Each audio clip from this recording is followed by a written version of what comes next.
Hello everyone, good morning সবাইকে। ভাবছো এই বিকেলবেলা কেন গুড মর্নিং বলছি? আসলে এই ভিডিওটা দুদিন আগেকার ভিডিও। ঠিক সকাল 9টা কি 9:30 বাজে আমি স্নান আর সব কাজ ছেড়ে এই লাল শাড়িটা পরে রেডি হয়ে গেছি।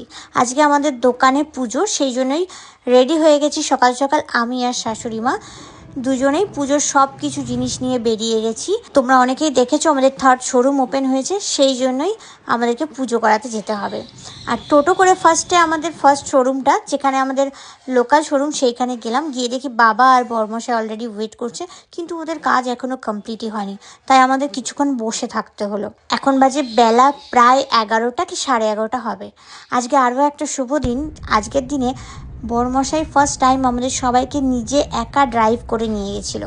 একটু নার্ভাস আর ভয় লাগছিল যদিও, কিন্তু ও পেরেছে। এর আগেও করেছে, কিন্তু এর আগে ও একা থাকেনি, হয় কোনো বন্ধু থাকতো বা কোনো ড্রাইভার থাকতো। শোরুমে গিয়ে দেখি অলরেডি পুরোহিত বেলা 10টা থেকে আমাদের জন্য ওয়েট করছে বলে, সেই জন্য আর বেশিক্ষণ দেরি করায়নি, ওনাকে পুজোতে বসিয়ে দিয়েছি। আর এই দিকে বাবা প্লাস দোকানের যত স্টাফ আছে আর ওর কিছু কাস্টমার যারা এসেছিলো পুজো দেখতে, তারা সবাই মিলে কিন্তু দোকানটা সাজাতে ব্যস্ত হয়ে গেছে।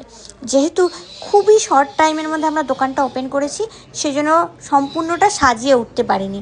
আর সেই জন্য আজকেই একটু করে সাজানো হচ্ছে যতটা পারা যায়। বর্মশাই এদিকে দোকানের হোর্ডিংটা টাঙাতে ব্যস্ত ছিল, আর বাকি সবাই ফুল, আম পাতা এইগুলো দিয়ে দোকানটাকে সাজাচ্ছিল। এদিকে পুজোটা প্রায় শেষ। আর আমার বাবাকে দেখো, ইনি এতটাই খুশি আর এতটাই এক্সাইটেড ছেলের এই নতুন কাজে যে নিজেই বেলুন টাঙাতে ব্যস্ত হয়ে গেছে। আসলে ছেলে মেয়ের কাজে সবাই খুব খুশি হয়, বাবা মা অন্তত। আর বাকি সবার কথা না হলেও বাবা মা কিন্তু খুব খুশি হয়, সেই জন্য ইনিও আজকে খুব খুশি। পুজো শেষ, প্রসাদ বিতরণ শেষ। এবার শ্বশুরমশাই আবদার করছে, বৌমা আমার দুটো ছবি তুলে দাও, আর অবশ্যই কিন্তু ফেসবুকে পোস্ট করবে। আসলে উনি এই জিনিসগুলো পছন্দ করেন, আর যেহেতু উনি জানেন আমি সব কিছুই ফেসবুকে তোমাদের সাথে শেয়ার করি, তাই আমাকে বলছিল। এখন আমরা রেডি হয়ে গেছি বাড়ি যাবার জন্য।